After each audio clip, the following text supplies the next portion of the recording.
Spiral,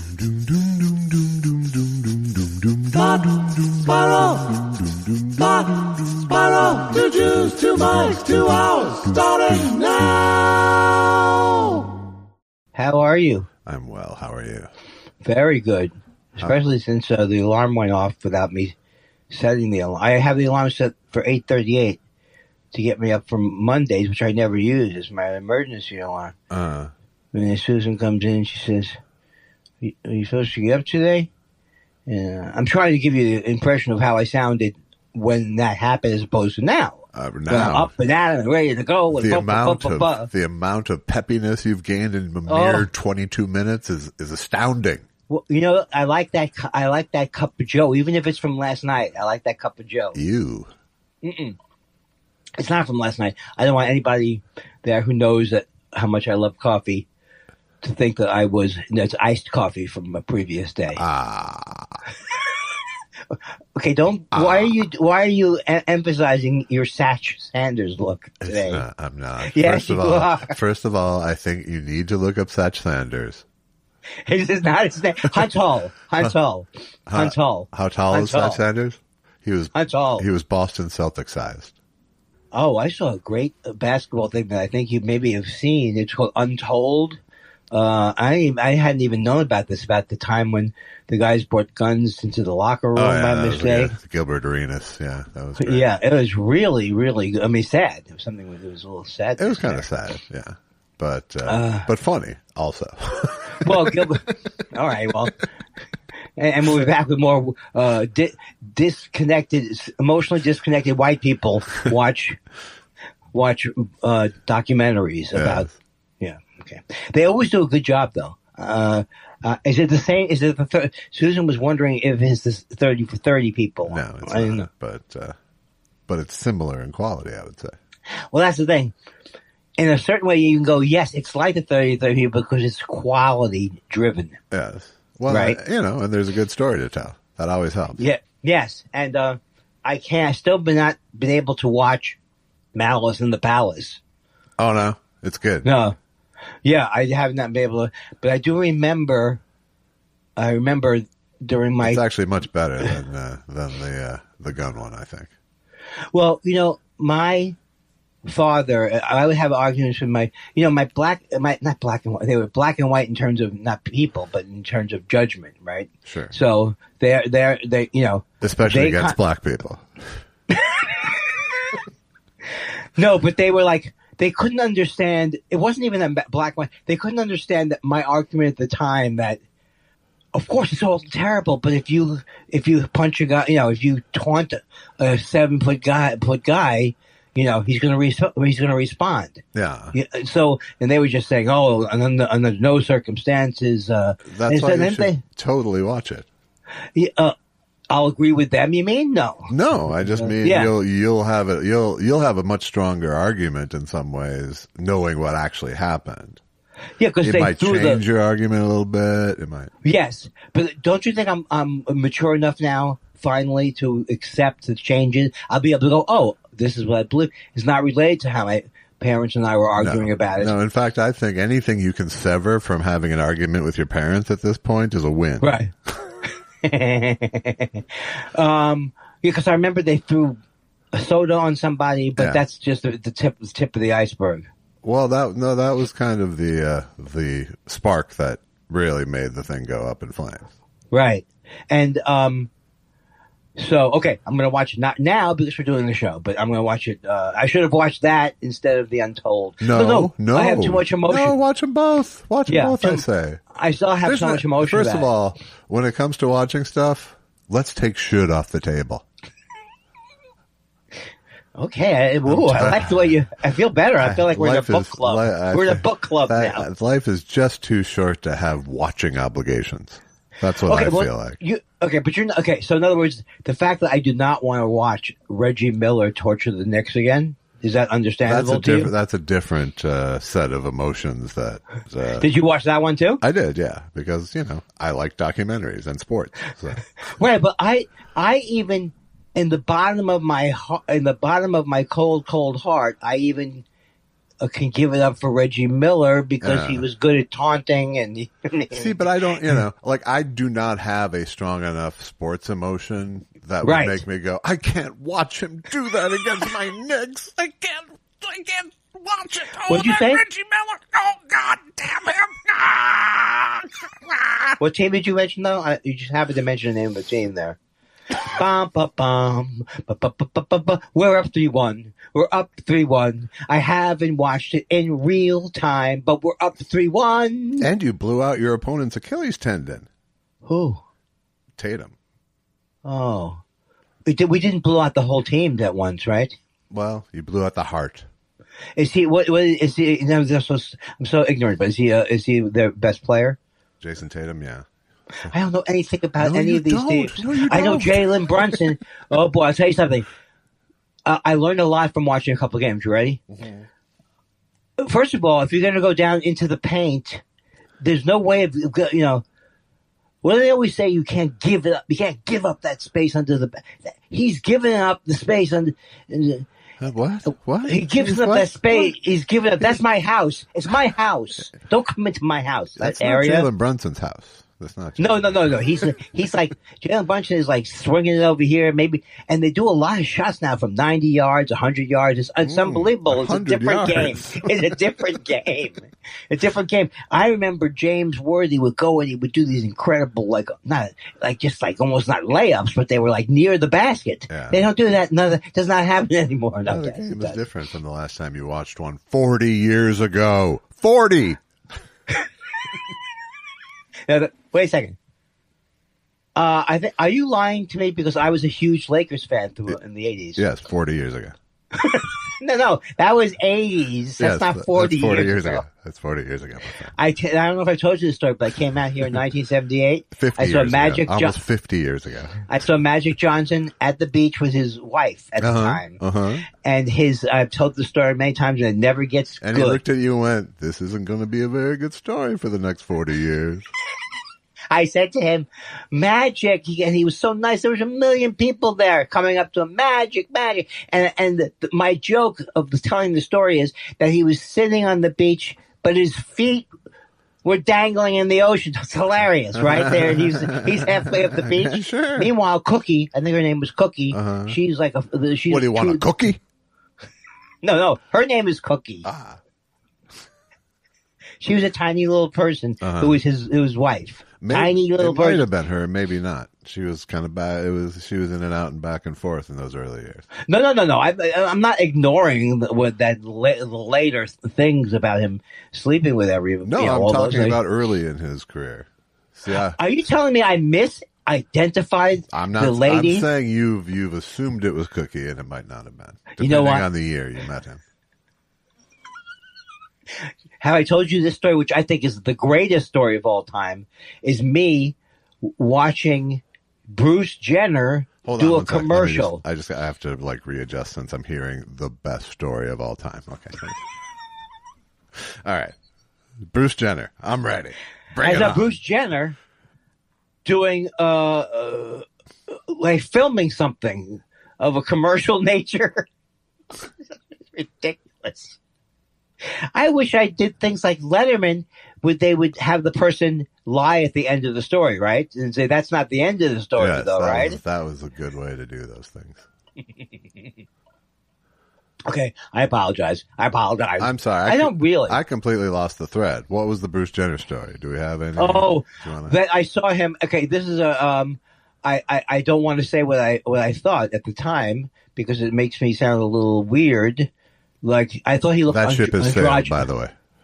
I think he looked androgynous. He looked very androgynous to me. This was years before he did anything. Well, I think he sort of cultivated an androgynous look. Right. So particularly after receiving a bunch of plastic surgery and stuff. Oh, yes. And so the point would be, and why are you recalling it, Andy? Are you recalling it to make fun of... I called it. Okay, the other thing is this. We have to separate the fact that Caitlyn Jenner... By the way, this is officially disqualified as the greatest story of all time. All right. I have to tell you. No, well, I didn't spit. Well, here's why it's bad. Not even in the running. I saw him like 3 feet away, and having no knowledge except of what my Christine Jorgensen. I had very little knowledge of what anything like that was like. I wouldn't even have known. And this is why I think people are prejudiced and stuff, because they don't understand something, so they decide to go, "Oh, I'll hate it," is what I'll do instead of understanding it. But I didn't know much about. It was like I wouldn't even know what a joke. Nice to see you back in men's clothes. These were jokes that were like. Just like regular patter for comedians.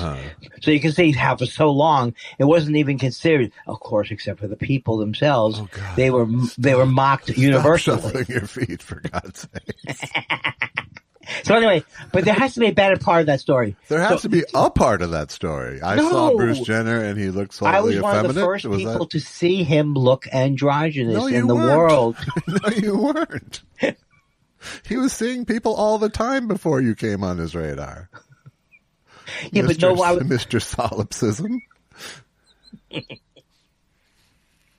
That would be a good show. The Solipsism. I was going to look it up, what it meant, but I was so self-involved. Like a bull going by. I still don't think I know what it means. Solipsism is you see everything as related to you.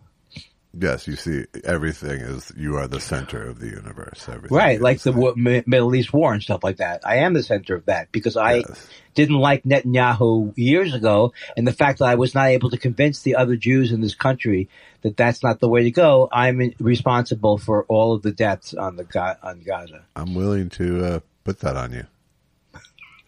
No, let's not get. I don't want to get into your. Now I try and throw you under the bus. I don't want to get into your JDL style defense. I don't even know if you remember that group. The Jewish Defense League? Yeah. Meyer Kahane. I used to have a joke. He said, "This is my joke." He goes, "By the way, I thought I banned. I used to have a joke." And he used to have a joke, and he said, Meyer Kahane. He said after he was assassinated or killed, or whatever they did to him.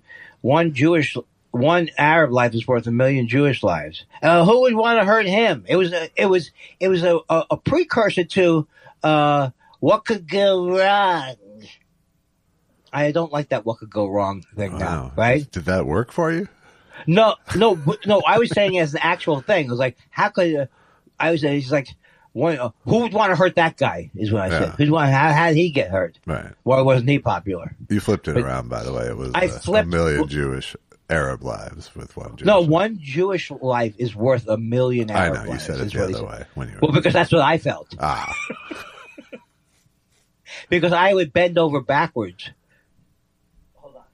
What, are you bending over backwards? No, my not a big fear, but nobody wants to be seen as a Bill Maher in this current conflict, right? Bill Maher. I don't think there's any context in which someone wants to be seen as a Bill Maher. Right, but the thing is, he's like, unless someone is crossing your bridge. Is that a bridge to burn? No, he's a troll under a bridge. Was my. But the thing is. He's done this the whole time he's been on the air, but he's even more done it now, which is like, I'm sorry. The Jews are, I'm sorry. The people in the Palestinians have rights. He has he does not feel that they have the rights at all. He feels like he feels like a person who his mother was Jewish. Somebody was Jewish in his family. Well, he's half, yeah. But he was raised Catholic, I think. Yes, but didn't take. Right. And now he's back like, I used to joke about how could Jews be self-hating? And they'd be like, spend a day at my temple where I grew up.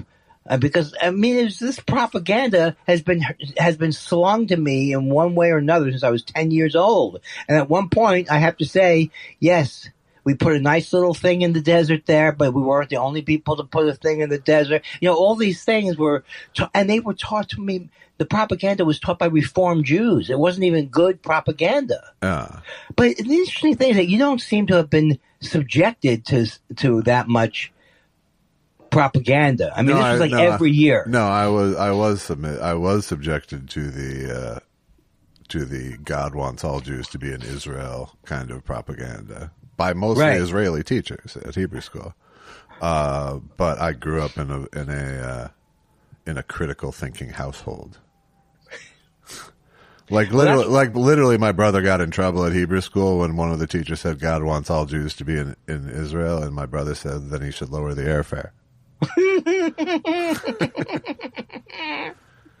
El Al, why don't you call El Al and take that up with them? Yeah.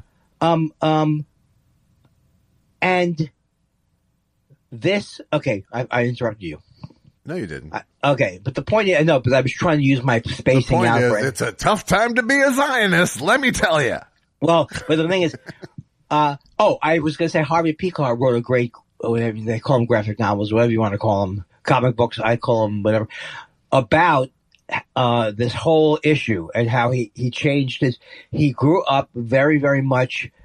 I think his parents were Holocaust survivors, or close. I'm not sure if they were Holocaust survivors, but they were part of that whole group of people, and so his father was always wanting to go back to visit Israel, and then just Harvey Pekar just lays it out why it's what they've done over there, what they have done over there. Yeah. And so he was just basically going, I think, because part of the comic book is him saying to his father, I thought you wanted to go back to Israel. I thought you wanted to go back. By the time his father has the chance to go, he's starting to get Alzheimer's and this kind of thing. Uh-huh. But so he's just talking about how his parents, that's all they could think of because of what they went through.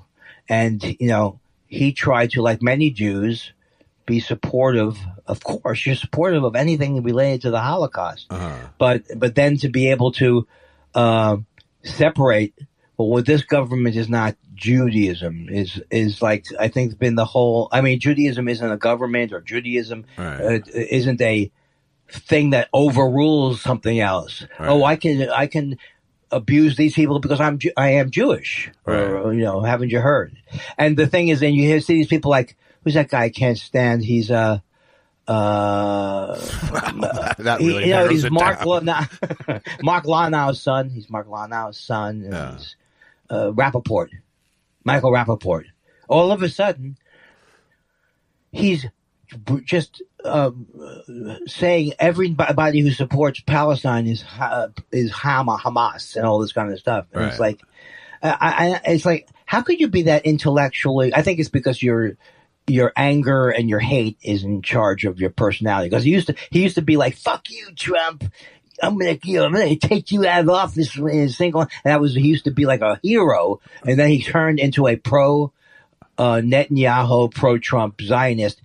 From hearing a couple of stories from Zionists. Oh, no, you don't know the story. And he's like, no.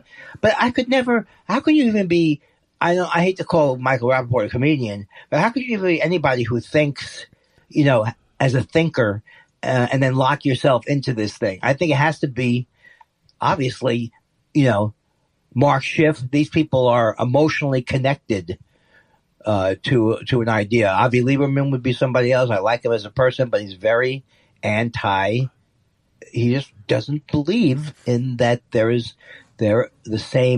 should be afforded the same rights. Yeah. I just threw Avi Lieberman under the, First of all, nobody knows Avi Lieberman except me, I guess. Do you? I don't really know. Okay. And he was trying to get me onto those let's go to Israel tours. Yeah. And that's the thing. I'm not saying I'm better. I'm just saying, like, I never wanted to be in the thing. They go, oh, it's so great, you have to go. And then almost always they had a bomb threat. Something happened when they were there. I just didn't need that aggravation. But it's a lot more emotional too, because it's also how I relate to, like, Jewish people are, particularly if you're intellectually curious, you are even more liable to be anti the Hasidim. They're liable to bother you even more because you're worried that people are going to perceive Jews that way. You know what I mean? And that's not even how, like, when I see Hasidim in the street, I'm here, hey, who, so how's it going? I'll Shabbat Shalom Hitler if I get a chance, right? There's no point though, because it's not like they consider you a real Jew. Right. That's the thing, too. I think they hear a little Hebrew, they hear a little thing, they go, well, at least he's not going to, punch us. Right. That's about as good as you'll get. The hate crime is still being put on you, regardless. No, there's no question about it that, when you see people, even up in Montreal, where there's a very, I understand how it all happened. Right. It all happened by the ghettoization worldwide of Jewish people. So Jewish people have always felt they had to retreat into their own world, and there's so much, like we've talked about, there's so much anti-Semitism anyway. I mean, and there's so much anti-Semitism on top of all. The Hasidim in particular were a product of the shtetls. It was. Oh, I didn't know that. I should have said take over, because I don't know. And it was, and a lot of it was based on just the widespread illiteracy.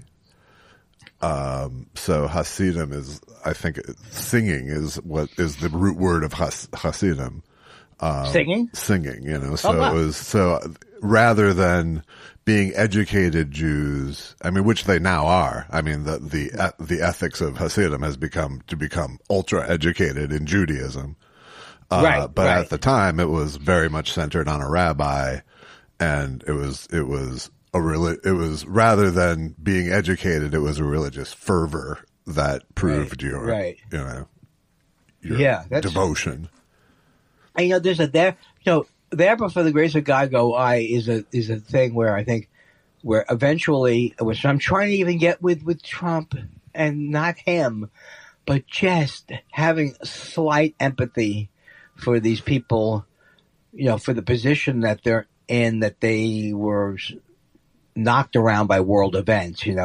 It's like hard to be not wanted anywhere in the world, and then it's not surprising that you would develop bizarre beliefs out of it. Or, well, when I was a kid, there was the JDL was like somewhat popular or whatever, and they were like really, really just Jews, and that's it. But they were coming from the fact like never again was the whole thing, never again. Right. Yeah, I mean, it's when an ethnicity and a religion are the same thing, it becomes a very complicated thing. Just as an American, you go, no, you can't have a state that's based on a religion. That's right. And So there's already that sort of conflict about the whole thing, and there's more conflict because it happens to be my religion. Right. For you, you mean? Do you feel it for me? You? And I assume for others, Yeah. But I can only speak for myself because, I do have this taught and sort of genetic, at least sympathy/empathy for Israel, at least the idea of it, the idea of a safe place for Jews is an attractive thing. But the idea that it would be an unsafe place for other people feels very un-Jewish to me. Yes. And unfortunately, there were strands of that right from the beginning. There were even, like a lot of these Israeli filmmakers and Palestinian filmmakers who are gathering together. Right. They're telling about that there was some horrible experience. There was some horrible, almost genocidal things that some of the settlers did against the people who were already there. And the thing is this, I think I've said this a million times. I didn't even understand until I studied the war that there was no place Jews could go after the war. I mean, so it was like a or before, really, or before the war, and Jews from America, America turned back. Well, and historically, Jews had been formally kicked out of most countries in Europe at some point in the previous 1,000 years. Yes, and I guess once you get someone like so it's just an amazing to me when people look at the United States and they look at Trump, and so your image of the United States is like we are all the names that we would use are now could be applied to us, Banana Republic, and I mean, you see him yesterday. He's in Saudi Arabia. And just the amount of Christians telling Jews they're bad Jews right now has thrown a lot of shit out of whack.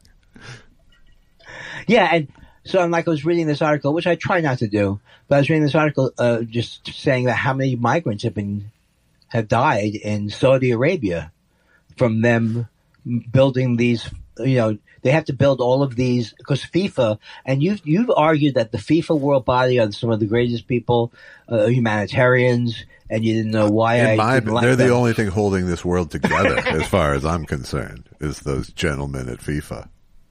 So they want to build for 2034. It's not even for the Olympics. I think it's for the World Cup. And they're building like 45 FIFA, stadiums, 75 stadiums, whatever they're building. There's not, what's workman's comp? It's not a workman's comp thing over in Saudi Arabia. No.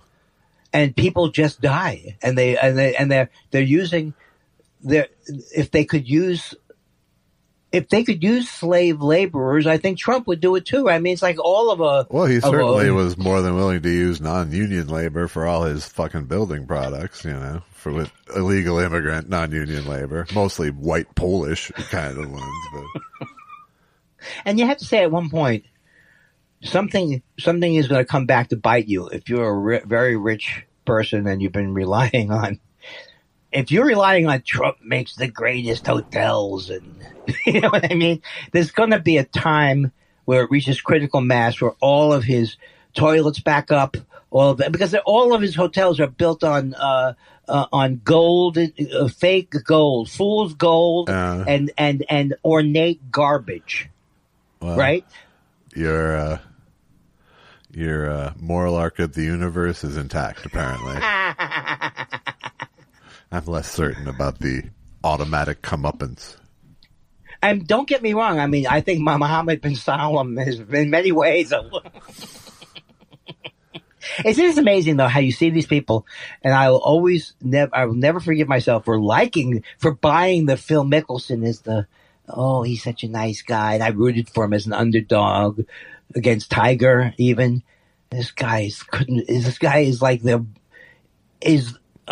inveterate, is that the right word? Inveterate gambler. He's like millions upon millions of dollars. So every time money comes up, he's like, I gotta move out of California because of the taxes, because I'm $50 million in debt from my stupid gambling. I can't pay California's VIG. Did he call it that? No. Oh, but he's like Condoleezza Rice. Meet her for a foursome at the golf course, I would be delighted. This is what he's golfing with Condoleezza Rice because he wants to. You don't have to convince me Phil Mickelson's a dick. Lefty? Why did I buy into? Here's why I bought into it one time. I think it's very indicative because he was a golfer. That's why, he was just a golfer when you liked him. He was just a guy kind of smiling his way through the course, making some really cool shots. He's a really good golfer. So you decided to like him. It's not a personal flaw of yours. Once you found out more information, you dumped him. And he smiled, and the smile. But he kept it going for years, this kind of. Ooh. And when he finally won the Masters and he jumped up awkwardly, we were like, it's a victory for all people who really aren't that athletic, or whatever the thing was. And boy, did he turn on that thing. I guess it's hard for people to, it's just like Johnny Depp. I don't understand what it is. Maybe you can explain, but why is Johnny Depp romantic about Mohammed bin Salman? Just like friends with. I know it's because it's power and money. Is that what it is? Yeah, sure. There's that. There's the Hollywood narcissistic. He's always been nice to me.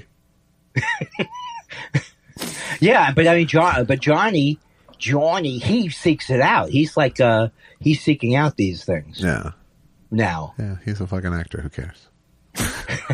Well, I consider myself, I consider myself a member of the club. Oh, you're a member of the Brotherhood of Acting. No, I'm not. Yes, my friend. Oh, nay. As the great. I'm in the dilettante wing of the frat house. As the great Grotowski said, who was the big Russian guy? Well, not Stanislavski, is that what? Yeah, Stanislavski told me. Stanislavski said, "You feel it with your entire body. You feel it." And you said, "Listen, Stan." What's unbelievable to me is how much bullshit there was in all of these acting classes that I was so scared of when I was young. Yeah. There's like, you can't get into this fraternity. Like, can you, okay, right now, is your mother dying? Right now. Right now. Your mother's, right now. You're going to fight or fuck? You've heard that one, right? Sure. You fight or fuck. And I can't act. So millions of people were dissuaded from acting because they didn't understand method or didn't like the acting method. Right? Yeah. So, but you have got a lot of self-consciousness to work through for any. No, role, don't go by don't go by my memoir. That's what you mean. Don't go by I could find the offense.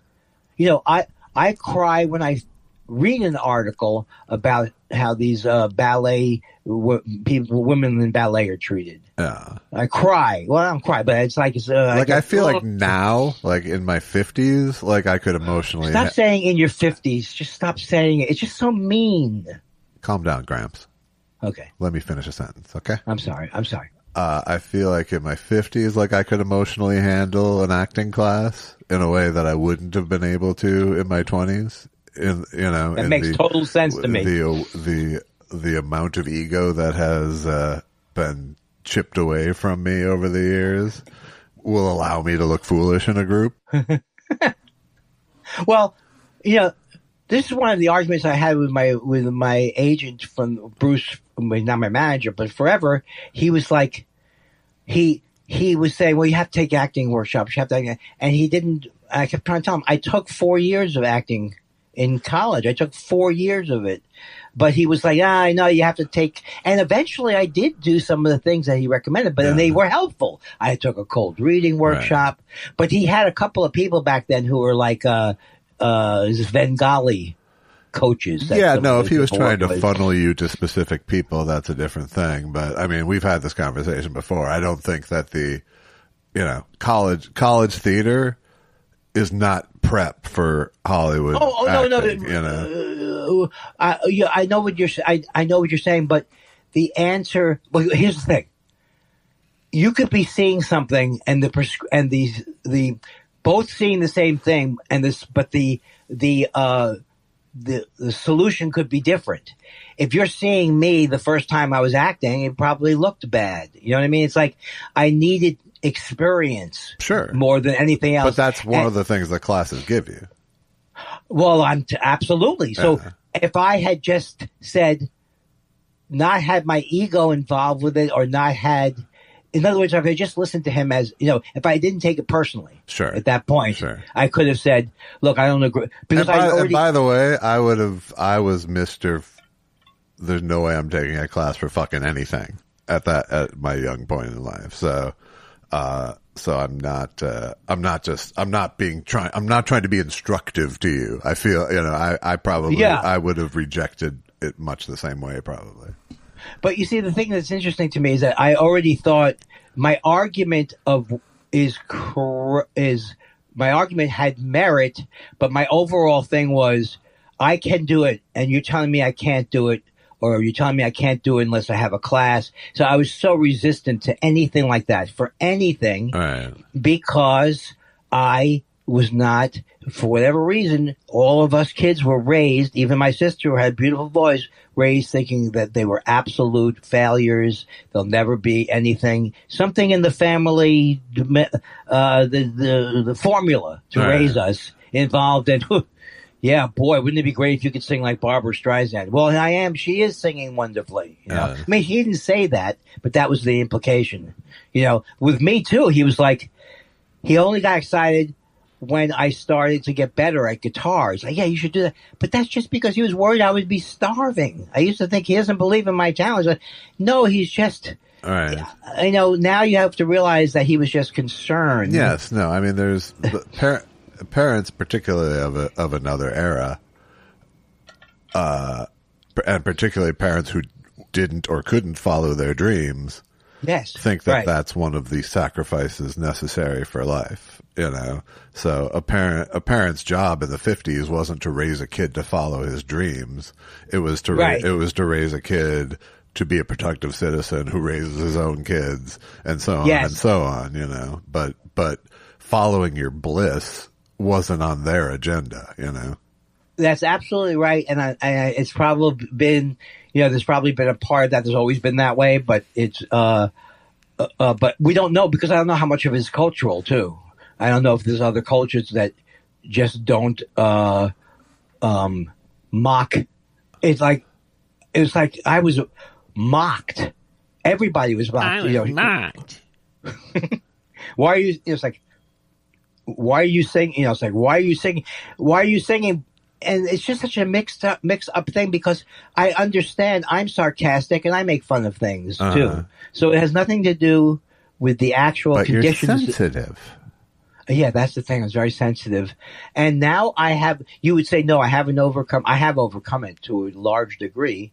And my singing is better because I sing all the time. Not all the time, but I try to sing as much as I can. Yeah. Not in other people's faces, but like I sing the song Imagine. I'm trying to, and here's the thing I want to tell other people, if you're trying to learn how to sing, this is a tip from a guy who's just, you really have to listen a lot to the original track because because it's important, the voicing for Imagine. You know, in other words, it's important how he says the words against the lines. You know, you understand what I'm saying? I do, but I don't necessarily agree that there's only one. I'm just saying, I don't necessarily agree that his performance of it is the only way to interpret it. No, I don't think that's it. I mean, I'm saying something completely different. You don't want to just do the same thing he did, but a part of the learning process is to actually learn to listen to what the original track is, because even if it's just the lyrics and how you're going to do the rhythm of the lyrics against the music, if you go, I was so quick to go, oh, I can do it, and then just ignoring all the parts of doing it, which are like doing it and singing it, listening. And the thing is, what I'm trying to do as a singer, this is just for me, I'm trying to take all of, like if I sing Redemption Song by Bob Marley, I won't sing it with old pirates, yes they rob by. That's not the way it's, in my opinion, it's just doing an imitation of somebody, right? So I'm trying to take it, I take all of that out. And I sing it like an American. But it's very hard for me because I grew up listening to Dylan and singing like Dylan. Well, listen to Johnny Cash's Redemption Song then. Is it really? Yeah. He really? Yeah. It's probably great, right? It's good. Rick Rubin, he was during those last. Where he did the Damn It, that song from The Damage. What's that song? The Heroin. Needle and the Damage Done. No, it's not that one. It's the other one, 9 Inch Nails song. No, Hurt. It's called Hurt. Which, but to listen to you, I mean, it's again, it's like it's very much like most things where I listen to you, like grinding through your personal arrangement of a song that you're just singing in your apartment to yourself, as opposed to just having some abandon with it. Oh, I think that's, you see, I think that, well, it's totally natural for you to have any kind of point of view that you want, but that's not what it is. To me, it's like, you can't sing unless you're singing. You're singing and you're listening. You can't say, I've heard that song, I'll do it that way. It's actually freeing yourself to elongate a sound or to produce a sound, as opposed to, well, I'm from a generation where we kind of like, we're against like, oh, so many of us, so if I'm trying to copy Jesse Malin, who sings like, or if I'm trying to copy Lou Reed, or even Tom Waits, who absolutely came up with a phony voice, came up with a fake voice. It wasn't his original voice. He came up with a shtick. So, all I'm saying is that I think all singers go through this, and I think that you're mistaking my lifelong admitting to you of how, down on myself I am, and you're mixing that up with, I am singing with abandon. but I'm singing with abandon by learning the song as opposed to approximating the singing. Okay. But if you're also saying that I'll never lose that part of me, that I always have that part of me that's like, but what are you telling me? I can do it. Or don't tell me I can't. That part I would hope to let go of more. Because it's not useful as an old man. It's not useful as any time.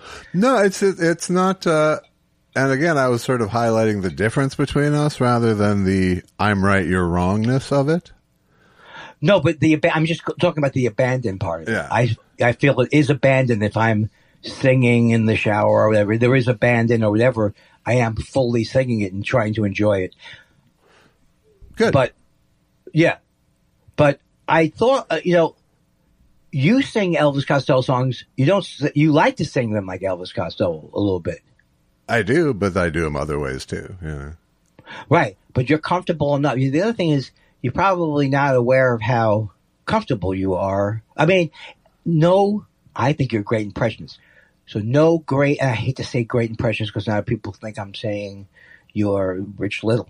But I do. But there are two things, I sing, but I also, one of the ways I sing is I can sound like the person singing, Right. And that's fun, especially when it's along to the record that you're basically like, it's fun to double a vocal for me. Absolutely. And it's fun to make people go, oh, that sounds just like him. But if I was doing a show somewhere, unless it was a comedy show of some kind, I wouldn't be doing the impressions so much. Well, let me be very clear. I've heard you sing, and so you have an amazing voice. That's what I'll say. I don't think I do. I mean, I think you have a great voice. I think my voice. Like me, I'm trying to say you because I'm probably. It's like I think you have a great voice. I feel like I have a really good ear. Right. But I feel like I liken my voice to a student instrument. Where it's like, yeah, it can hit all the notes, but it doesn't have that rich tone of a really good instrument. It doesn't have that thing that, it's a student violin instead of a Stradivarius. It's a the Fender low, it's a Mexican Strat. Well, I'm never going to be able to go along with how you see what you do. Because I just don't see it differently. But here, I mean, the big overlying umbrella is for me is I don't care because it's my ambitions to play music have only been fun based rather than career based because I knew there was never a hope of me having a career because I'm not focused enough to master fucking anything. Yeah, right. Well, and it always appeared to me to be like the only worse business than the one I was already in when it comes to show business, It was like a much crueler form of show business, the music business. I think it is. It absolutely is. I mean, it's like I say it, but it's true. If the word is right about how much more egalitarian stand-up comedy is throughout the years. It was just like, I can't take myself out of the person who wanted to be a professional musician until 1986. Sure. Right? I wanted to be a professional musician and I was horrified by the process. And I was not that horrified by the process of being a stand-up, which allowed me to learn, even though I still was the person who didn't want to be, was very sensitive, didn't want to be rejected and all that kind of stuff. But it's more. I didn't allow myself to be a frustrated musician ever. You know what I mean? Right. Like it was always just there as part of my artistic thing that I live. Yes. It's part of my bag of tricks or whatever. But I've never had that phase of life where, I gave anyone a position, an opportunity to reject me as a musician, Well, this documentary I saw, which I think I told you about, The Descendants. Yeah. The Descendants. I told you about it already? You did, yeah. Okay. Well, the thing that's amazing about these, you see, anybody's perception of their lives is all based on some kind of myth anyway. Like almost everybody, if you're Bob Dylan, maybe you wish you were Woody Guthrie. If you were this person, you wish. Most people don't come out with knowing. I know that I'm one of the geniuses of all time, and there's other people too. But there's a lot of like insecurities involved on every level. And for me, it was like the fact that it happened to be. I was looking for so much approval. So when my violin teacher said, "You're great," I took it seriously, and then also started to measure up. Not, do I want to do this? Do I not want to? Am I good enough to do it? Am I good enough to do it? And it's like, it really fucked me up. But, like you learn in therapy and everything, that's just the way, you cannot change the past. Right. And wanting to change the past is not ultimately a good thing. Like Stutz says in the documentary Stutz, he tries to have Jonah Hill embrace himself at the part that he most hated himself in his life. And it's a really good exercise when there's parts of, everything I've admitted on the show that's so embarrassing, writing letters to the guy at the LA Times, all of these things, I'm bringing them out as a therapeutic way, and a way of also saying, hey, I've done these horrible things that aren't horrible. They aren't. I mean, that's the thing. Yeah. Is in the light, they aren't horrible. They're just kind of funny. A funny thing that a kid did is how I hear that story. It wasn't a maniac. It wasn't some grand act of narcissism or desperation. It was like, oh, maybe this will help. Yeah. Yes. And it was misguided, but who cares? It's a funny story as far as I'm concerned. And funny stories are as valuable as early life successes as far as I'm concerned when you get later in life, because that's the only effect they really have on your life anymore is. Oh, well, I think I've definitely, through this show, and not paying you for therapy or nothing, but through the show, it's not exercising demons, but certainly. Well, it started with Karen, which was an easy thing to reveal. To reveal, because I would have revealed that even if I wasn't in the mode to reveal things, because that one just stood out so much as I wrote this song, Don't Waste Your Time. Right. But ultimately, yes. I think that the thing that's scary about life is the thing that where you want to grow you want to become a person who's above everything and all of your previous problems, and that's just a ridiculous thing. If I continue to go on like, okay, that was stupid when I wrote Bob Hilburn, but it was cute, right? But I better not make mistakes like that again. That's where it impinges on your regular life, which I don't think it does for me anymore, because I'm able to separate. No, it's not Adam Sandler who's stopping me. It's my feelings or fears and all this kind of stuff. Well, and I also just feel like you need to, 20-year-old Andy and 60-whatever-year-old Andy are like really different people. And I know. And in some ways you need to, rather than connecting more with what you were feeling at the time to justify it now. I mean, I feel like you almost need to separate it more. Hopefully I have. I mean, hopefully I think have. I think you have. I think you. Yeah. I mean, in many cases, I think you've translated those connections into new behavior. Yes. But I think to take on the sins of young you, when they aren't really sins, as we were saying. Yeah, I know. Is wasted hard drive space. That's true. I think for a long time I was unaware. If you go for 20 years and you don't get treated what could have been treated, like severe OCD. Right. No, you establish a lot of fucking hardwired patterns. Right. And then also and also ideas that weren't true. Well, look, your mother's been on medication for 30 years. See what it did for her? Well, it did save her life. She couldn't have lived that long if she hadn't been on Xanax or whatever, even though it affected her, whatever. But she literally would not have been alive. Right. So this idea but to lock it in there, that I really did lock in my father's view of my mother until I examined it, Right. Because my father didn't want to look at his own stuff, really. Right. And he, And when you would talk to him, you could talk to him about things, but you couldn't get heavy. And then I'm not saying everybody can get heavy with their parents, but I know people who have, like Susan's relationship with her father was, who's passed away, was amazing. I mean, they were like best friends. And that sometimes happens in families. Right. But that wasn't me and my dad. I wanted it to be like that, and it was over comedy and laughter and all this kind of stuff. Right. But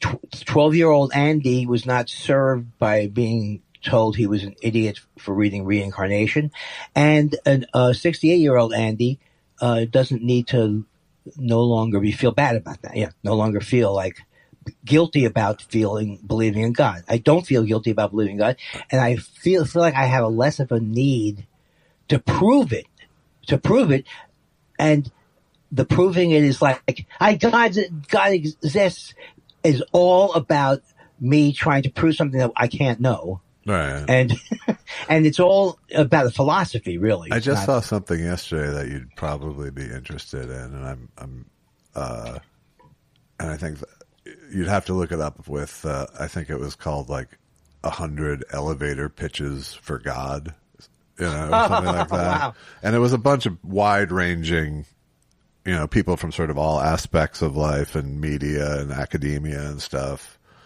basically giving like a 500-word thing on why they believe in God. Oh, wow. Something that you might like. And then I hope you learned, and I hope you learned something from it. No, Andy, I just said it's interesting. Yeah, so you're saying there is a God now. They've proven it, right. Is what I'm hearing you say. Yeah. The other thing is, it's all an act, what I do. People think I'm a sensitive man. I'm trying to create entertaining. Do you think I'm that much of an idiot that I believe these ridiculous things, like that an animal's not, like a squirrel's not an animal? This is a bit. This is a very long, involved bit. Speaking of bits, I feel like I almost, you didn't notice, but listening back to the show from last week, I felt like, my irritation becomes an act with you, like when I shout asshole or something. But I feel like all I had was irritation for you last week. That's the only thing. The only thing I really brought to the table was irritation. So, but that was, but you were doing heavy shtick with it, like that was the bit we were doing for that hour. Yes. But I feel like I didn't show other colors that I probably should have over the course of 2 hours. So let me apologize to both you and the audience for that. Right. But, the thing is, I didn't want to be the dumb guy. I didn't want to be the Jerry Lewis when we started. I didn't want to be the goofy guy that got, but it just worked out that way. You're Dean Martin, and I'm Jerry Lewis in some kind of disturbed, nightmarish fantasy. I'm a morose drunk, and you're a hyperactive narcissist. I probably, I could give you. I've been thinking about this. I have this bottle of scotch. Why am I bothering him with it? He doesn't want it from last time. And then if I give him the scotch, he's going to go, "Oh, you're giving me the thing." Oh God, yes, I received the thing. It's just there's no win. There's no win with me. I don't want your scotch. I really don't. But what if you said, if I said to you, I have 30-year-old Glenfiddich on rye or something, would you go bring it right over? No, not after last time. After last time, too much bad feeling about it. Yeah, your wife even took a shot at me on that one. Yeah. Why did you have to? Oh, so you're saying you don't like Jim Gaffigan's scotch? Yeah. That killed the whole thing for me. Well, how come there's no memories back on the podcast where you were an idiot? It's always I was the idiot last week. There's never a thing like, remember when you stormed out? Yeah. Remember, Josh, when you stamped your feet and you said, "Stop being mean to me." We don't have enough of those. You never came in after eating 7 gummies and tried to do a show. And tried to do a show with our editor. Not our editor. He's our producer. Alex Brazell, our producer, who we don't give nearly enough credit to on this First show. of all, Alex we should mention him every goddamn week, and we mention him every 400 shows. He has an actual career. But for that 1 second, I couldn't remember Alex Brazell's name. Then people have to realize something. My relationship with Alex Brazell was magical. He knew people in my family. And so the fact that I haven't given him more credit is just like another thing to remember about me to work on. It's all about me. Oh, he's the editor? No. Every week he puts in 7 or 8 hours. How long does it take to master it? Not that long, I don't think. But, not as long as it does to edit it, let's say. He's not editing it. I know. Why did I say that? Oh, but we brought him in, and he was, and then everyone knows the story. Everyone knows the story of, there was times when it was me against the podcast. When you were starting up, you're starting up something, you want to, you want to go, hey, I don't know how this thing is going. I'm just doing my thing. Right? Right. But look at me now, Josh. Look at me now I don't do that anymore. It sickens me to look at you now. Look at me now, how well I'm, and you're apologizing for how shabbily you treated me last week. Just and, once. No, it happens every week, and you never say it. And you never say it, and you know what your problem is? You're too self-involved. Next hour, I'll tell you why I was irritated at you all 2 hours. Is that true? Yes. Oh, wait, that's the other side of it? That's the other side, yes. What was I doing? It wasn't unprompted. I'm just saying I didn't handle it well. Well, what was I doing? Never mind. You're such I wanted to be someone who was known for writing the greatest songs of all time, for having a voice that I liked. Karen. Don't waste your time on me. Karen. Don't waste your time on me. Can't you see? You need somebody who will help you belong. You need somebody who will help you be strong. But Karen, that person isn't me. Yes,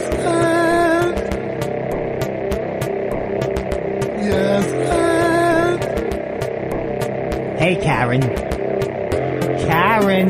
Okay. I hope I die before I get old. Talking about my generation, Karen. Maybe I will get fooled a couple more times. Here is the new boss. Same as the old guy. Can't you see? You need somebody who will help you belong. You need somebody who will help you be strong. But Karen, that person isn't me. Yes, I love that song. Yes, for sure.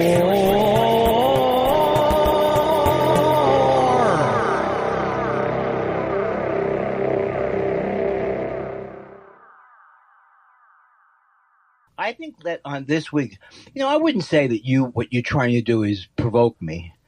That would be wrong to say that. No, it's kind of the opposite, really.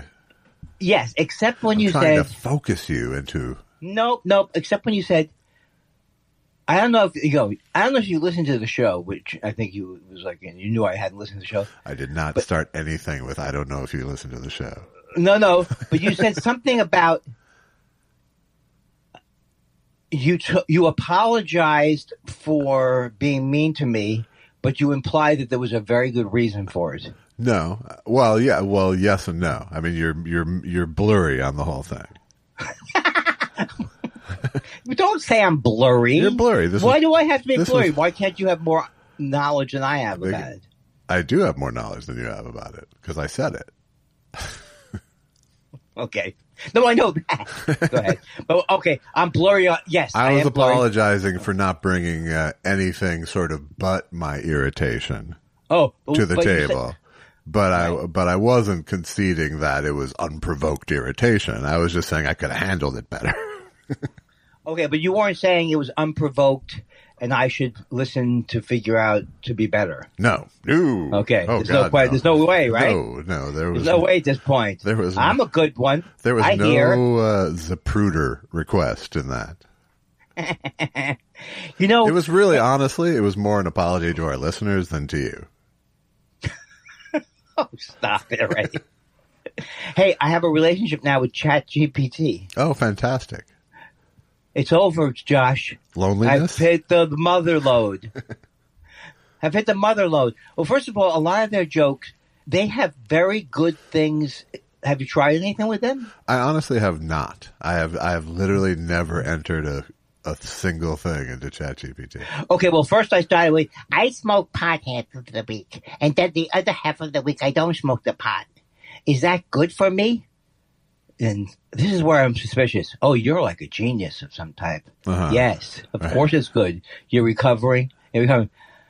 I heard many years ago when I was in college that you don't even have to hold the pot into your lungs all the way because the THC is absorbed. But I never checked it. You, sir, are a genius. It said, that is exactly right. You're looking for chat OCD. So 2 to 3 seconds. And this is something like I could have looked it up. You can't look it up in the Britannica, right? You can't look that thing up in the Britannica. So I'm great. In the meantime, that query used as much energy as a private jet trip. Why? Why is it doing that? Is it bad? Yeah. Am I bad and you're bad and we're bad? Just you, not me. Then I was also able to ask him stuff like, I don't know why I'm calling him. I think it's misogyny. I says, why should I? Okay, if I come up with a joke with you, then and you help me with the joke, don't you kind of co-own the joke? And will someone sue me from ChatGPT? It says, I am so fucking sick of comedians trying to get me to write jokes for them. That's the good thing about this. They don't get tired. So they said to me, they gave me the whole background. And I'm also worried that there's someone like Elon Musk involved with your company or something. That's a very fair, honest, and reactionary. And I didn't know he was actually involved at one point with the AI, open AI. And then he left a form. You know what he formed? XAI. XAI. So, no, they said that whatever I come up with, that I should think of them as more like the writer's room. Because here's the thing. Every joke they come out with is horrible. Uh-huh.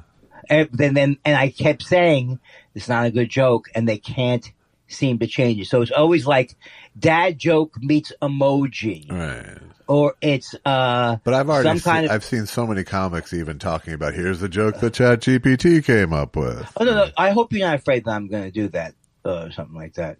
No, I'm just talking. I'm just sort of the interaction of comics and ChatGPT is what I. And so then I said to them, well, they said, is it my joke? They goes, yes. Think of us as the writer's room. I said, well, should I mention it? And I'm building a relationship with this person. That's fake. It's not a person. I said, right. Should I mention it that I was, and first of all, as soon as I said my name, because, this is an opportunity for me to say things that nobody else can hear about how whatever it is to get them to talk about me, right? So then they're saying, oh, I said these punchlines are bad. Oh, well, of course, Andy Kindler would think these punchlines are bad because you get to the heart of the issue. Why are they so positive? What are they trying to do? I can't be right about everything. I'm totally, the fact that I smoke half a week and not half a week, that is amazing for my system. It means I don't get too used to the THC, and it also means I can examine. Would you like us to come up with a better schedule for you? By the way, let me just ask before we go much farther, how much of this is real? How much of this stuff you actually, is this all recounting what you've said with ChatGPT? Yeah, well, can I tell you a couple? I was afraid to tell you, but then I'm trying to make it funny. Yeah, I'm just wondering. I'm just trying to get a percentage here of what. No, it's okay. Well, I mean, I think I could read a sample thing. I mean, what would be the downside to it? Okay. Let me count the waves. Thank you, Andy. I said something like, as a joke is hacky. And it's like, it was Goop. It's like, who's that lady? Gwyneth Paltrow with a candle. It's like every punchline is reference. Uh-huh. Right? So I say, thank you, Andy. Coming from a guy who's built a career out of calling out BS and knows when something clicks, that means a lot. You've clearly got a sharp handle on your relationship with cannabis. You're not trying to escape life. You're trying to tune it. That's a rare and powerful place to be. What the fuck kind of machine is saying this? If you ever want to build a weekly rhythm, creative prompts. Okay, that's a little bit of that. Oh, catch you in the next sesh. No. High or not. And he said, that's an important distinction. And thank you for calling it out. You're right. Referencing Gwyneth Paltrow or Goop as shorthand for faux spiritual nonsense has been done to death. It's like the worst writer's room in the world. The worst yes man. It's agrees with you with every idea. You got it, Kindler.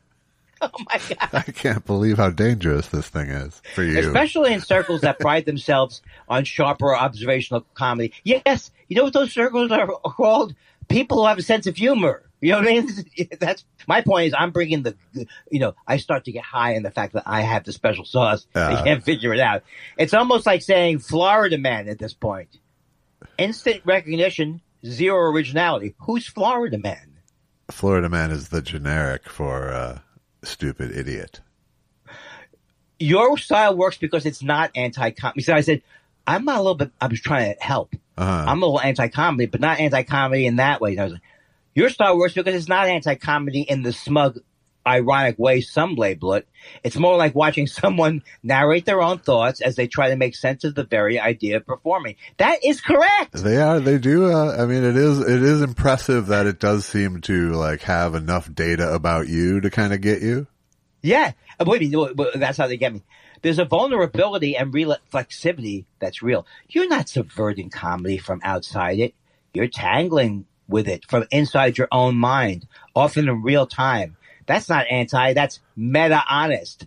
And frankly, more interesting. Look, I'll ignore... Jesus Christ, it's like AI Epicac for me. And let's see if this... Okay. Okay,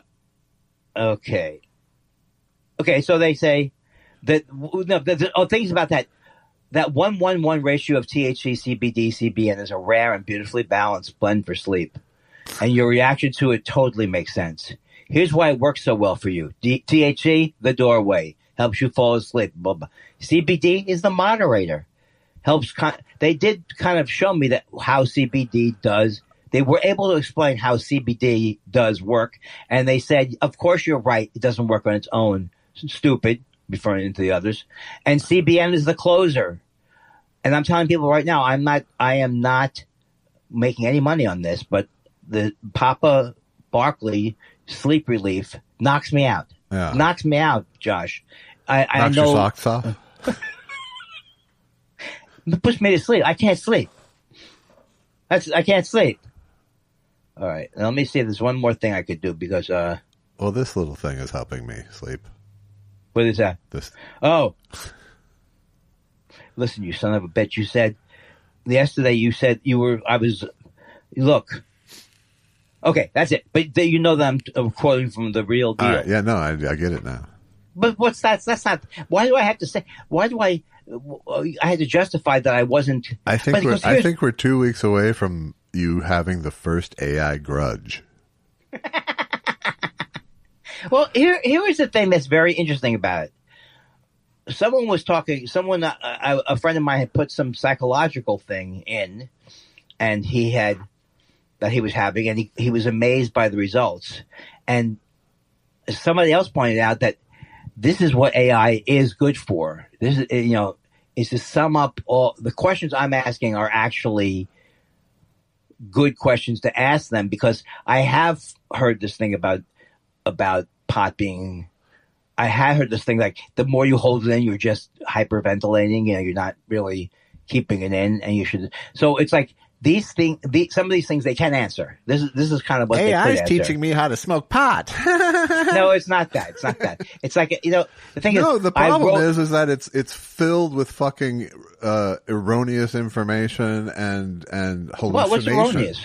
What's erroneous? What's erroneous? Yeah. What does it mean, or what's erroneous about what it's? No, what's erroneous about the information? I'm not saying there is in this particular answer. I'm just saying okay. What is the erroneous? Because I don't know anything about this. I'm just saying it makes tons and tons of mistakes, and that same tone it took with you as a comedian, I could easily see it taking the same tone with a serial killer. Well, I understand that you're saying that, and there are very similarities between me and a similar. No, it wasn't. That wasn't a comment on you. That was a comment on ChatGPT. I know exactly. Here's what I'm saying. It's a fun exercise for me to do that I might realize at the end of it that just them coming up with an Olympic amount of different ways to describe. Like if I say, I told them I don't think I'm very smart. And so they came up with a whole bunch of things. And I said, I like when I say that I'm not smart. So they came up with, but the thing is, after all this time, will I have come up with a better joke? I have no idea, but I know that another way I use it, I wanted to write an email to my therapist because I wanted to ask her a question. And then she said, oh, it sounds a little formal, because sometimes I have difficulty writing emails. So I think that in some way it could be helpful in the write me a thing to Schmecky, because I really have problems with those type of things more than I have. But then I'm sure that will start to sound like AI. People will hear. 100% does. It 100% yeah. does. And people are doing that all over the fucking place, and it makes them look like fucking idiots as far as I'm concerned. Okay, now why are you so angry about AI? Because I fucking hate this shit. I really do. But you don't hate me for getting involved with it. And I'll say I can get out anytime I want. And I didn't give them any money, for example. Yes. But I'm just, I'm imagining someone other than you getting into these, para-human relationships. Oh my God. That's what it is. Hey, that's what it is, right? A paraphilia, right? You're reacting, you're coming from the word paraphilia, I think is what it is, right? Where you could be attracted to a shoe. Isn't that where you're going with it? No, I meant it as opposed to parasocial, like a internet relationship. Oh, okay. No, but paraphilias are like when people get off on shoes, or they get off on cars, or they mustard. I'm not talking about fetishizing. I'm talking. Okay, well then don't, because it doesn't sound. It sounds like you're accusing me. Philia is what you were keying in on, and para is what I was using. That was a great song. Up-Philia. Come on, by the band, right? They talked about paraphilia. Oh, paraphilia. You're breaking my heart. You're taking my confidence. Okay. I can do it, and I do it very well. But you try it. God, there's so much. Ugh. What? Because you don't. Why? It was you. Why? I just had a shudder. Like, why? Because you just like it's like drinking bad milk sometimes. What? That's all I needed was one more negative association. Well, you have your new little friend in your phone. What's my friend in my phone? Say nice things to you. Shut up. No, you're the greatest. You're not anti-comedy. You are comedy. But who told them to add that little thing? Who told them to add the glad handing? Some fucking narcissistic billionaire who says, keep them coming back. Keep them coming back. So all that like we know now, snack food where all you want is more. Is that right now? The initial thing is that it would be better than Google for me right now on certain questions. Maybe, but I think it's a good place to start. Like, look at the information they gave me about. They gave me a lot of information about weed and stuff like that. But who cares? That's just one. I little care. Thing. I care. Well, you see, the thing is that you want to believe. No. Okay. I think that you're denying that there is a thing of where they can give you an overview of what everybody is thinking about a specific thing. It can be helpful sometimes, psychologically or something. Okay. It can. All right. It can. Okay. It can. And I don't want to argue with you. You know why I don't want to argue with you? Because I never feel good arguing with you. It's always bad. That's what losing is like. No, but because I'll tell you what it is. Somehow you are able to stay on the... Somehow you're able to be the reasonable one, even if you're not even being that being that reasonable. Because I could argue that you're like going, hey, this is terrible. It is terrible. But you somehow still sound more reasonable than me with your. But it's really just I hate it. I hate this. It's exactly the way I hate things. I hate the way these things are. I don't know my point. Do I have a point? The point shouldn't be that I want to argue with you more. No. Now that you've belittled me into nothingness, I don't think I really want to do that. Why would you say little to me all the time? Because I want to speak in a language you understand. You want to get down? Is that why you get low whenever you talk to me? Absolutely. It's also why I pick you up and spin you around when I see you. You spin me round, round, baby. What is that song? Round, round, baby. Round, round, like a record, baby. Round, round, baby. Round. You know it's a song, even though I'm singing it poorly. It is indeed. It's Right Round by Dead or Alive. Is that from New Wave? No. Has to be. It's not New Wave. No. Should I mention that I saw The Descendants of a documentary one more time? What have I not mentioned 25,000 times? No results found, says AI. I haven't been.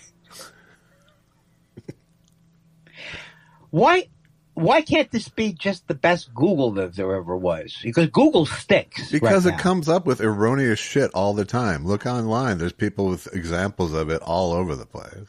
I don't think someone should go from here to Mexico to have a procedure. I just don't think, this is not a time to be abdicating your critical thinking skills, is all I'm saying.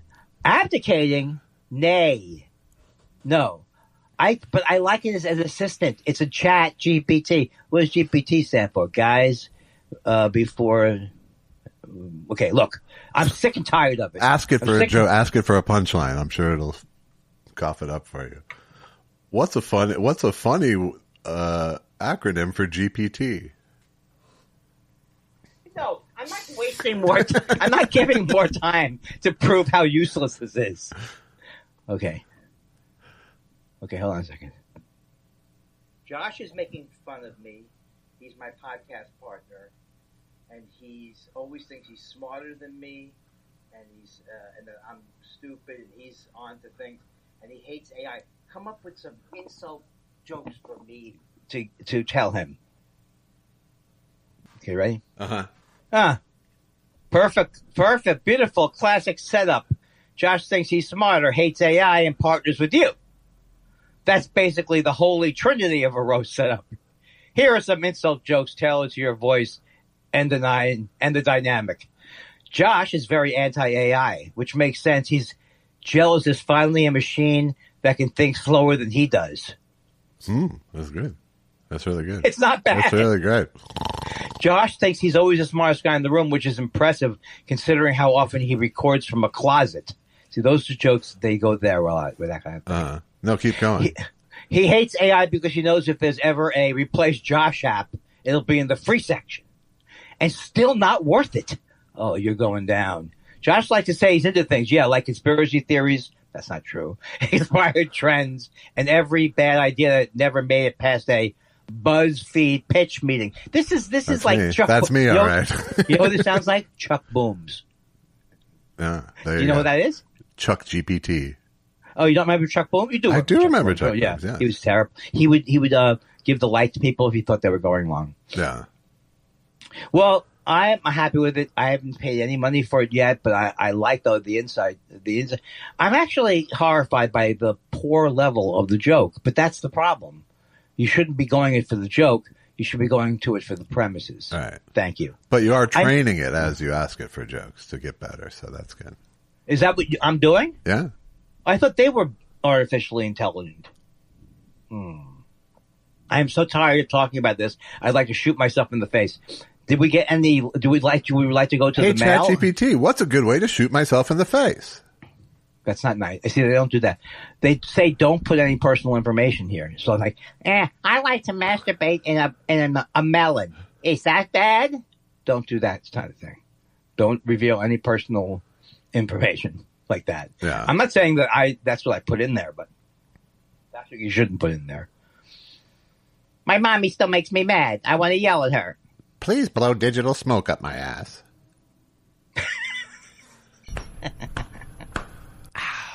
It's time for questions.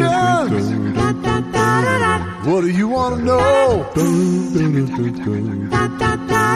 We love your questions so much. It's half our show. Half our show. Video Smith says killed the radio star. Pretty good? Yeah. Okay. Fuck me. ChatGPT quality. Video Smith says, does Andy know the monkeys have made it to catchy comedy? Do either of you have a favorite monkey? Nesmith is the correct answer. I don't know what catchy comedy is. I assume it's like Antenna TV. It is, yeah. Yeah, well, and it's the best one so far. You know what else I like? Rabbit Ears is good. Uh-huh. I also like... Ariel.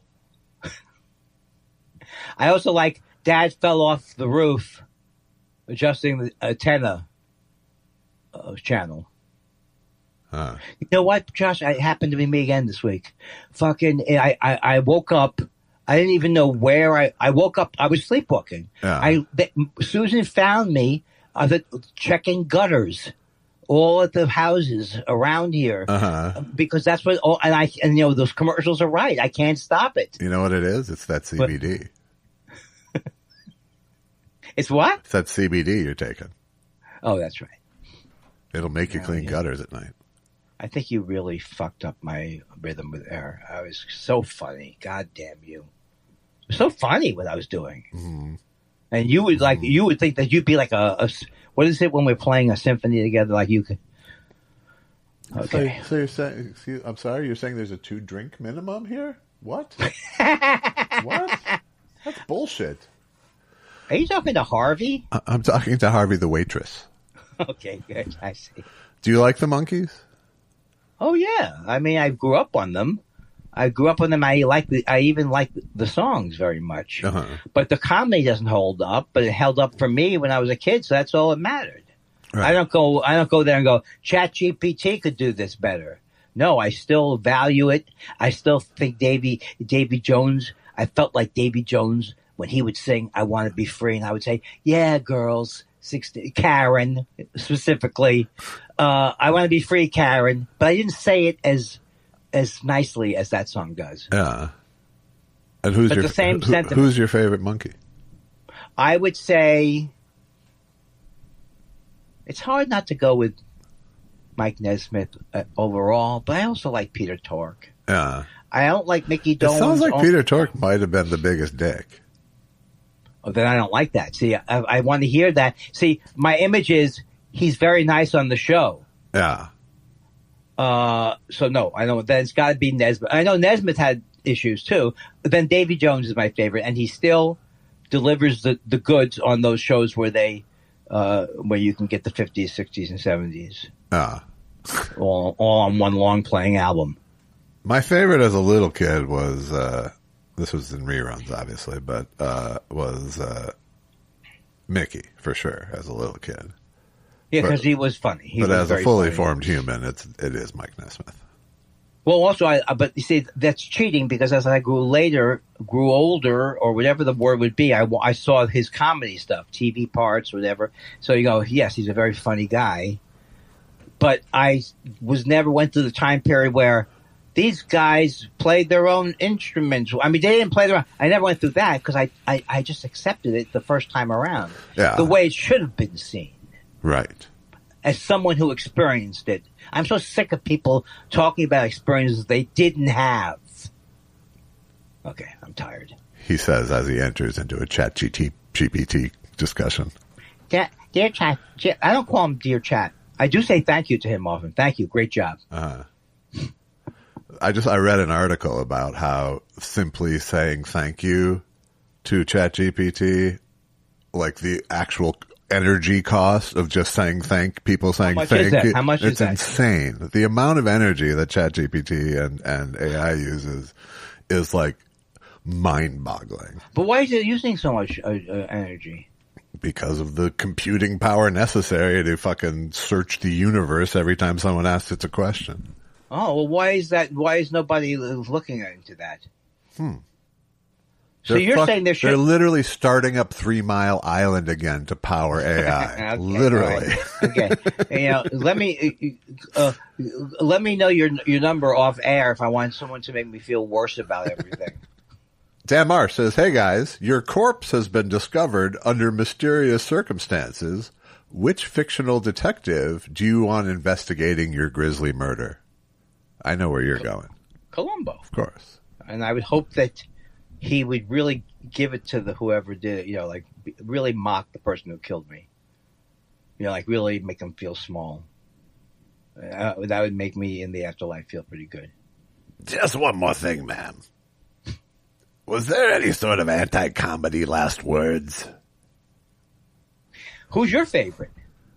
Well, favorite and who do I want on the case are two different things, really.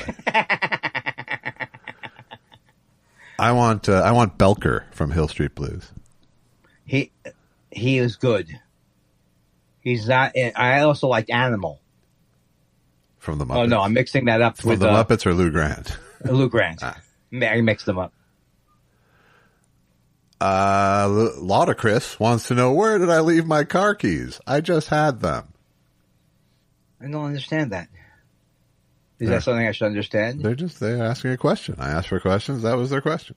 Oh, I thought if I hear that, I think that's a reference to my own OCD, but that has nothing. No, it's a reference to your narcissism, but not your thank OCD. You. Yeah. Thank you. And thank you for that, I say. Not understanding and barely listening.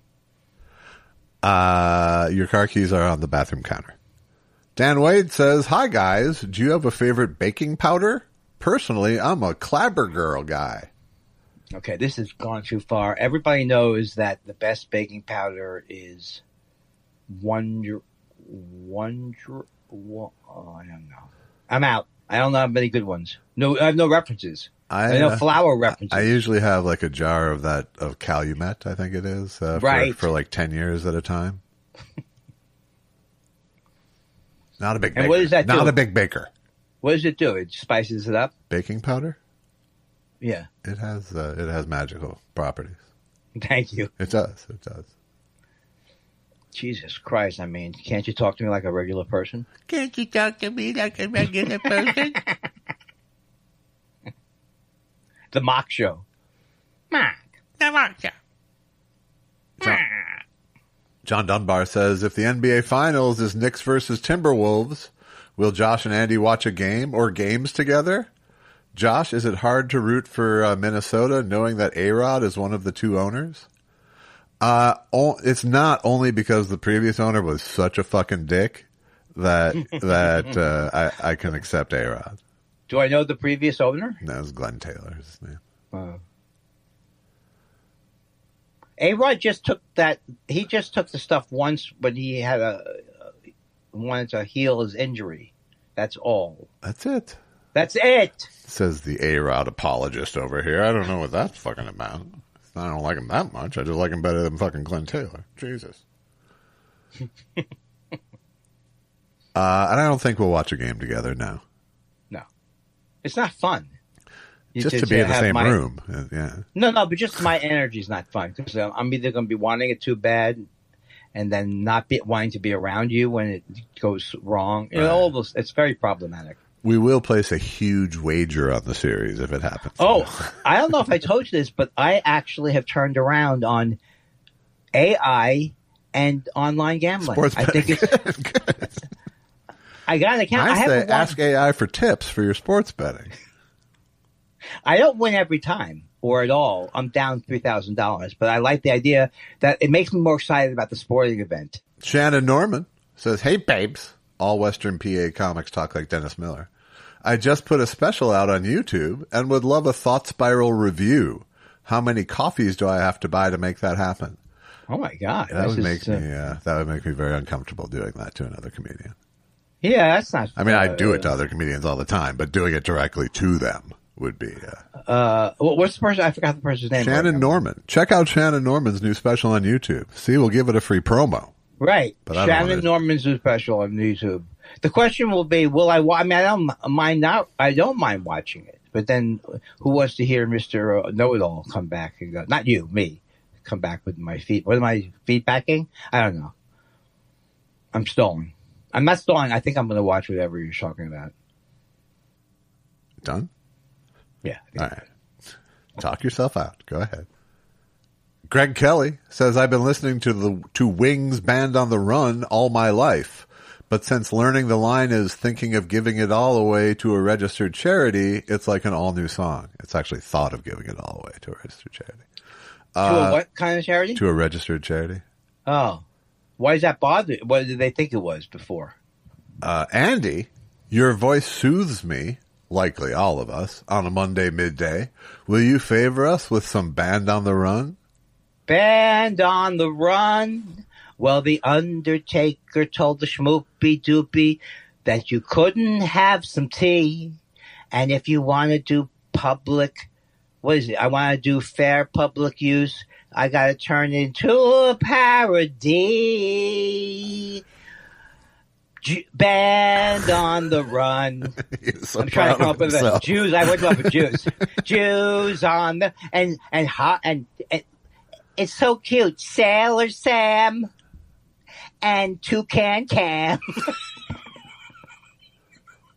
Toucan, that's a good one. Sailor Sam and Toucan Pete are helping everyone. What are they on the run? Why are they running so much, the band on the run? You know what? Just relax. The band on the run. Why do you have to rush so much? You may say that there's a lot of these silly notions and stay up in the register. Oh no. Yes, go. You may think that I am trite and sometimes too syrupy, but I have to say, what's wrong with that? People love my songs. I'm music and I write the song. I'm music and I write the songs. Bum, bum, bum, bum. Bum, bum, bum, bum, bum. The songs. Andy Kindler, ladies and gentlemen. Andy Kindler, 65 degrees. Is it 65 degrees? The anti-music of Andy Kindler. Yeah, that I am doing. And how about this one? Is that the same song? Dooga dooga dooga doo. Yaga daga daga daga daga. Is that Band on the Run? Wait a minute. And he's singing so sweetly. Okay, naka yo. Stuck inside this podcast. Yes. Stuck inside forever. Ooby dooby dooby dooby dooby dooby dooby dooby. Never talking to no one. Ooh, Smart again. Like you, darling. I know that part. You, woo, woo, woo, woo, woo, woo, sweetheart. And then it goes, yak, chaka, chak, chaka, chak, chak, chak, and chak, chaka, chak, chak. Is that Band on the Run? Yeah. Oh, yeah. Yeah. No, but why did you have a slow part then? It does. Because that's how it was written. Okay, but how about this? Why does it have a slow part? What? Did How? you listen? What? Did How? you? What? How? What? How? Did you listen to what the man said? The man said, some may die, and we don't know. We don't know. Our love may grow. That's what who was this man who was saying? Who are these men? Is he referring to the goddamn preacher? And is this his way of divorcing Linda? No, he didn't divorce Linda, so that was a bad joke. Hey, Andy, there's men in white coats at your door. Let them in. You know the joke from my old act, which I said, people think Yoko Ono broke up the Beatles. What broke up the Beatles was when Paul McCartney went over to John Lennon and goes, hey, I have a great idea for a song. Desmond must have moshi get boom bing bag. Wait till they hear the chorus. Blah, blah, blah, blah, blah, blah, blah, blah, blah. That's when I used to think that Paul McCartney was the Yoko Ono of the band, which was also incorrect. Uh-huh. And I also was pro Yoko Ono because everybody was after her. Uh-huh. So I and John Lennon was my favorite. So whatever he wanted to do, I said, that's fantastic. Uh-huh. I don't know. Back inside these stockings. This is like the worst, this is the most depressing mime song. Stuck inside these. Mime on the Run. Mime on the Run. That's not bad. Call Weird Al. That is good, actually. I'm stuck inside these four walls. Oh, let's do it, Josh. I don't know what we're going to do it, but let's do it. I don't know. Suddenly it's all worth it. Suddenly that we got to an actual usable joke. Mime on the Run. But that's so perfect. Stuck inside these four walls. Can't do the walking thing. You could overdo the bit. I know. Having some kind of a, what are those called? Pulling against an invisible rope. Once again. Like you. Okay, we covered it. We identified it. There's no reason to kill the lily. No, the lily's dead now. It's killed the lily. Yeah, you're right. You're damn right.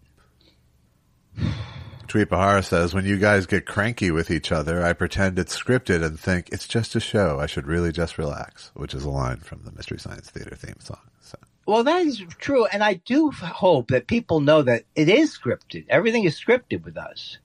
And if it was, wouldn't it be funnier and less angry? Thank you. Don't go off book. Oh, you are a scum bag? And we're back. Okay.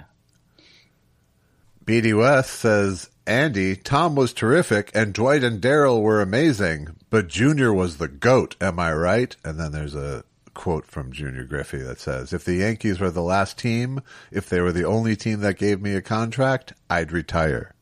I love it. I am just, I'm not one of these kind of people who has a schadenfreude thing. I'm not going to be celebrating that Yankee fans, spoiled, rotten Yankee fans, are like, he left my hand. You disrespected him, he said. All right? I am not good with this talk radio stuff. Or in your face sports guy. We're going to win in 5. We're going to win in 6. Knicks win in 6. I said it here. And, hold on a second. Knicks win in 7. Put that in there, too. BD West says, Josh, I found your sign. Andy Kindler lives here.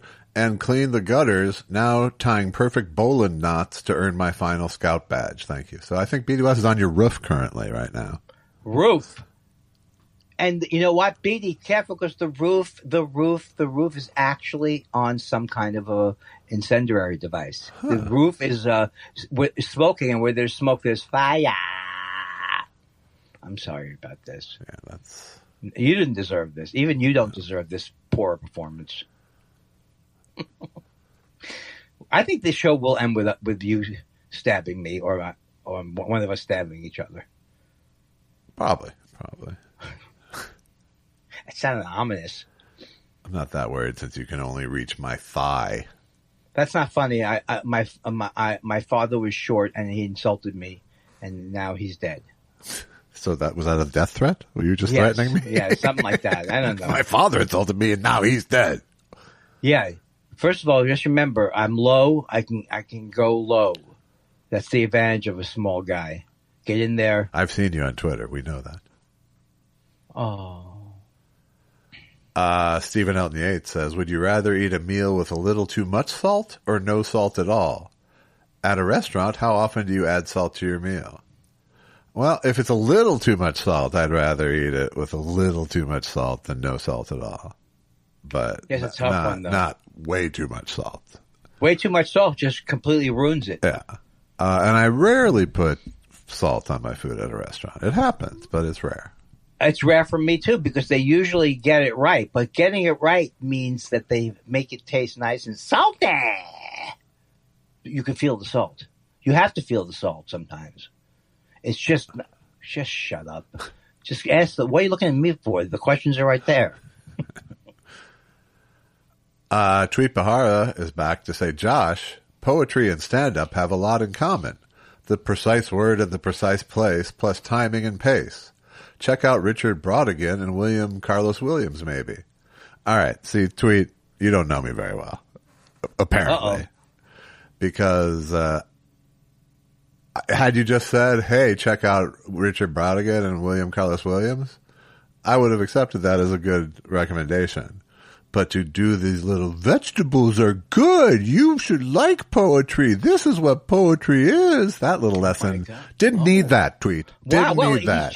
That felt very patronizing. I didn't say anything bad about poetry. I said I don't read a lot of poetry. Okay, but Tweet is out there trying to come up with I don't questions. care. I don't need that kind of heat. Okay, I apologize on behalf of the show, or on behalf of I don't know who I'm apologizing for. I'm patronizing. So patronizing. Why does it make me laugh every time Phoebe Judge says .com? .com. Who's Phoebe Judge? Criminal, the host of Criminal.com. What's Criminal? Is that a podcast? Yeah, they're one of the best podcasts of all time that even you would enjoy. Even you would enjoy. I don't think so. I don't think it goes that deep to actually get to nothing me. Makes you happy. Nothing makes this guy happy. Don't make me go to ChatGPT to bury you. Emma Mark says, I hate to say it, but BJ Novak picture book is a pretty great book for kiddos, especially for a story time situation. I've never used it myself, but I always recommend it to parents and caregivers. You know, I happen to have, my nephew has a child, and are you encouraging me? I don't like you brought up the topic of but I don't like I don't, even if it's the greatest book in the world. What do I want to hear years from now? Andy, thank you for giving me that grade and getting me into BJ Novak when I was pre-verbal. No, not on this guy's watch. But I'm telling you, I think Seinfeld has one too. And then Leno. Day of a Meatball with a crazy, something like that. Heavenly Meatballs with what is that one called? Meatballs with a chance of rain. No. Okay. No, not at all. Cloudy with a chance of meatballs. Uh-huh.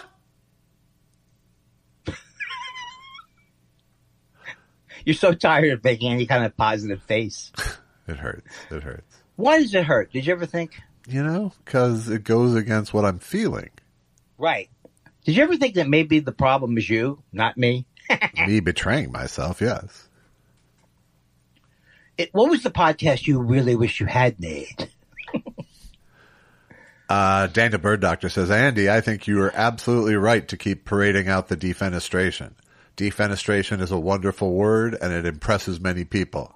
I always thought that one of the great film freakouts is Russell Crowe in L.A. Confidential beating the piss out of Guy Pearce, then seemingly unconsciously defenestrating municipal police property in the form of a wooden chair. I think about this moment often, and I don't even like that movie. Thanks. I like that description. That works for me. I wrote into wrote an email, and I said, I'd like to be circumspect in this area. And I was like waiting for them to write back. What are you throwing around? Circumspect, but it was the right use of it. At least that's what Chat GPT said when it wrote it. No, I used to think circumspect means you're being, subtle. Like you're not saying anything out of politeness. But what it means is, you're wary. You're wary to go into it. You're wary of going into that subject. Like me talking about how you don't respect me. I'm circumspect in terms of me talking about your treatment of me on the podcast. Wow. I'd like to be circumspect. Wow. Here's the problem. People who use that word who aren't going, I'm using a big word, they're comfortable with it. So they wouldn't be sticking in everybody's face. Right. I mean, what am I, phlegmatic? That's the wrong use of that. This makes me phlegmatic. That's the wrong use of that. Phlegmatic. Yeah. Phlegmatic. Lacking phlegm. Unctuous. That's why they said they had me go out for unctuous once. Can you be more unctuous? Disconnection. Unctuous is not a good word for, like, if you want to say, I only want to do positive roles now in my life. No more playing the Jew. Unctuous Jew is how the character was in Sweet Home Alabama. Unctuous. You are unctuous. I don't think I got the part. You did not. On this podcast. I like to masturbate in a melon. Is that bad?